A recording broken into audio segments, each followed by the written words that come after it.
Kalau kita lihat tentang Islam kita rata-rata kaum muslimin yang ada ini Islamnya KTP. Padahal nikmat Islam ini nikmat yang luar biasa, lebih baik dari dunia dan seisinya. Sekarang kita harus jaga iman kita, jaga keislaman kita. Dengan apa kita menjaga? Dengan apa kita mensyukuri nikmat Islam ini? Dengan kita belajar agama. Kalau kita nggak belajar agama, bagaimana kita tahu tentang agama Islam? Nggak akan tahu kita.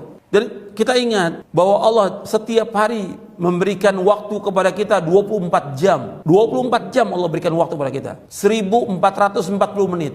Tinggal kita berusaha bagaimana dalam sehari itu mempelajari agama 1 jam. 60 menit atau 2 jam 120 menit dari 1440 menit yang Allah berikan waktu kepada kita. Masa kita nggak ada waktu? Nggak mungkin kita nggak ada waktu. Tinggal kita bagaimana mengatur waktu kita untuk belajar agama ini sehingga kita paham tentang agama. Harus kita belajar. Kalau disebutkan ilmu ya dengan dalil agama ini dalil. Kita nggak boleh ikut-ikutan dalam beragama. Kalau kita lihat kaum muslimin ini mereka seperti yang Allah sebutkan tadi dalam ayat zalim mereka untuk dunia mereka kejar, mereka belajar, mereka teliti, mereka lihat kitab-kitabnya, mereka pelajari dan mereka ingin buktinya sesuatu itu benar atau tidak. Itu ketika mereka belajar tentang ilmu pengetahuan. Tapi kalau soal agama kita lihat kaum muslimin ikut-ikutan, nggak pernah nanya dalilnya apa. Kiai atau ustadz atau guru mengajarkan sesuatu kepada dia ikut-ikutan. Kita harus jujur. Coba kita jujur. Kita lihat kaum muslimin. Mereka ketika wudhu, sholat atau yang lain, mereka nggak tanya dalil. Apa kata ustadznya atau apa yang mereka belajar dulu waktu masih kecil? Ya itu nggak ada perubahan sama sekali. Mereka nggak berusaha bagaimana memperbaiki agama mereka. Cukup.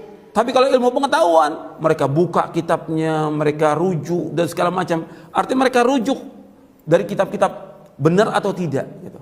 Dan mereka tanyakan buktinya. Seperti misalnya saya ambil contoh, kalau orang sholat yang ada ikut-ikutan, ini masalah agama. Dan yang pertama dihisab pada hari kiamat. Nggak pernah tanya dalilnya apa, bagaimana cara takbirnya, apa yang harus dibaca, bagaimana cara rukuknya, bagaimana, nggak pernah ditanya bukti dalil.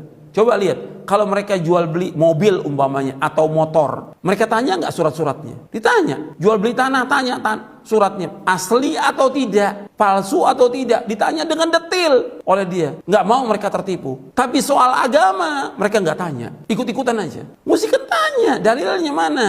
Kita beragama harus dengan dalil, bukan kata ustadz, bukan kata guru, bukan kata kiai. Yang subscribe semoga rezekinya lancar dan masuk ke surga. Ayo subscribe segera.